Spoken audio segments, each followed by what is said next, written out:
And just to find out she's pregnant. Now, this pregnancy obviously just was not planned, unexpected. We're separated. We're on the probably on the way to a divorce, and she's pregnant. And I know what everybody's thinking. Oh God, oh my God, can it be Buick's baby? No, it's not. It's not Buick's baby. Everybody thought that when we told them, but no. When she found out she was pregnant, she was only 3 weeks pregnant. So obviously, that was a Buick's baby. From the time of Buick to when she was pregnant was a good 4 months or 3 months. So yeah, just in case that's on everybody's mind. I mean, it was on my mind, so I ain't even gonna hold you. But obviously, the time proved everything to be kosher, and he's my twin. But anywho, um, so yeah, now she's pregnant, and it's just like the worst time possible. And yes, obviously, we're contemplating should we abort because this and the third. And I told her straight up, let me tell you something. If this don't work out, don't think that a baby is going to change anything. Like I'm going to leave, and we already had this agreement from a while ago that if we were to ever leave, break up, whatever, that the kids were coming with me. So I straight told her, listen here, you would just be having a baby to give up a baby. So it's on you. Do I want you to get an abortion? No. But it was a conversation that came up should we do it or not? So I literally left the decision to her. And then we already had 2 girls, and I just had a feeling that this was going to be the boy too. So a part of me was just like, I don't know. It was like, once again, one of those 50-50 moments with me. A part of me was like, don't, don't do it. But then part of me was just like, yeah, I don't want to be stuck with a newborn baby, right? So I just left it in God's hands. I said, whatever you decide. So she decides to keep the baby, and I had to stress to her, this baby is not going to keep us together. But what did she end up telling her sister? That she thought that the baby would have kept us together. I don't get it, because I did tell her, I specifically said those words. This baby is not going to keep us together. But anywho,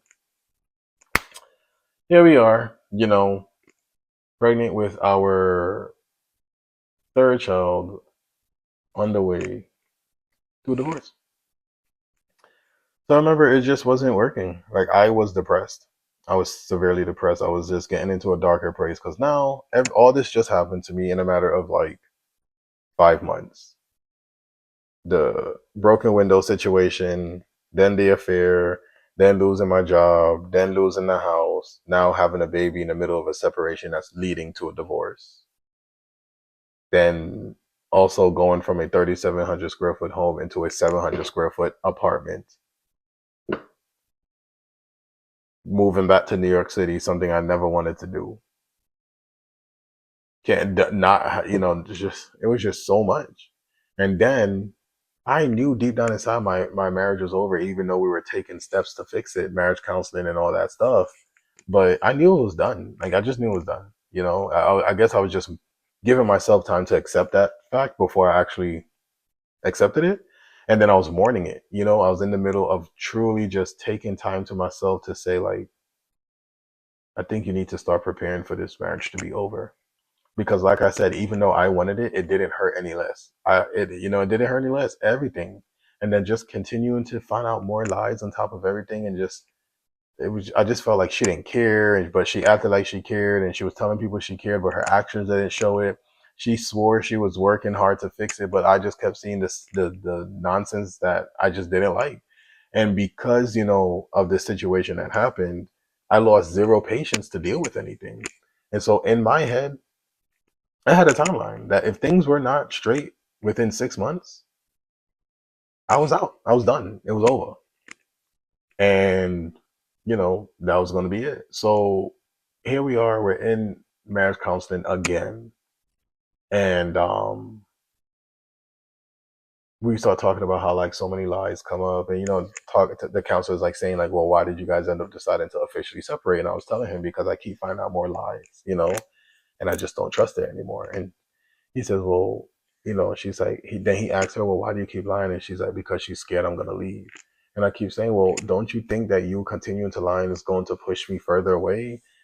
And so he's like, is there anything else that you want to ask her? And I said, yeah, that night that happened at that time, almost 7 years ago, with the bartender friend, and she literally flips out like, and you see, and this is another reason why I don't want to tell, because like he keeps bringing up things that I keep telling him I'm telling the truth on, and he doesn't believe me. Like I'm talking about like just full blown like going off, right? I'm like, you know what? I'm gonna let it go. But once again, something in my spirit is telling me don't let it go, right? And so I remember saying, you know what? In order for me to be able to move forward, because I just had a lot of questions about a lot that I felt like she was being dishonest about, and she didn't want to be truthful. So I said, take a lie detector test, and she was like, fine, I'll take one. And I was like, okay, cool.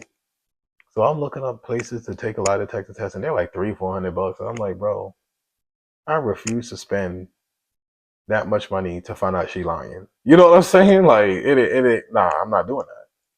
So once again, I'm just thinking, and the Holy Spirit says, call the bartender friend. And I'm like, nah, there's no way she's gonna answer my call. And they not even friends no more. And long story short, I end up writing a bartender friend on Facebook like, hey, question, do you think you can, speak to me about something? It's a little uncomfortable, and you don't have to do it, but for my mental state, my mental health, could you just please speak to me about it? And she's just like, is everything okay with your wife and kids? And I'm like, yeah. And she's just like, okay, what's up? So I said, I don't know if you're gonna remember, but when we were living in Brooklyn almost 6, 7 years ago, y'all went to, and I'm telling the whole story. I went to a diner. You were upset about breaking up with a boyfriend. You didn't want to talk to me, this and the third, blah, blah, blah. And she was just like, yeah, I have no idea what you're talking about. I was like, are you sure? She was like, yeah, the only time me and your wife went out is when we went to a bowling alley, and then we went to this party. We never went to a diner. I was like, no, no, no, no. Are you positive? Like, even when y'all came home that night, like y'all took a Uber home and the Uber dropped you off home? She was just like, no, that never happened. She's like, I'm telling you, the only time that we went out was when we went to the bowling alley and when we went out to this place, whatever. She was like, listen, I don't really think there's anything much more for me to say. All I want to do say is like, from what I know, she really does love you. I mean, that was one of the biggest things we talked about when um we were, back then, is like how much she loved you and this and the third. So she's like, so whatever is going on, I mean, I hope you guys can fix it. But I mean, I'm sorry if you heard anything that you didn't want to hear, but that's the truth, right? So at that point, I basically made my decision right there that this was done. Like I'm talking about done. And I remember the depression got so bad that the family wanted to do like an intervention. They just kept asking, what's wrong with DJ? What's wrong with DJ? Like, okay, we understand he's hurting, but like, damn, he really is like, he's down. Like, I've never seen him like this. I'm talking about down. I'm talking about like down, like fighting suicidal thoughts every day, every single day. And when I heard her say that, it was like another punch to the gut. Cause I'm just like, bro, I gave you so many opportunities to be honest with me about this situation. Even like just what was the purpose of lying about it? So I went to her and I was like, yeah, so I just spoke to your bartender friend and I just got the truth about that night. So I just want to let you know that I'm filing for divorce and that there's no sense in working on this. And she was just like, okay. And then she just starts bawling. And I'm just like, I don't understand what you're crying for. And she's like, because I just don't understand, like, what was the, like, and I'm like, why did you lie? Matter of fact, I don't even care. I'm just like, I'm like, she's like, I didn't want to tell you the truth because I just knew you wouldn't believe me because the truth is so simple. I was like, what is the truth? She was like, I was just by myself that night. What? I said, you know what? You're right. I don't want to know the truth because I don't even believe that. And I said, and at this point, it's just done.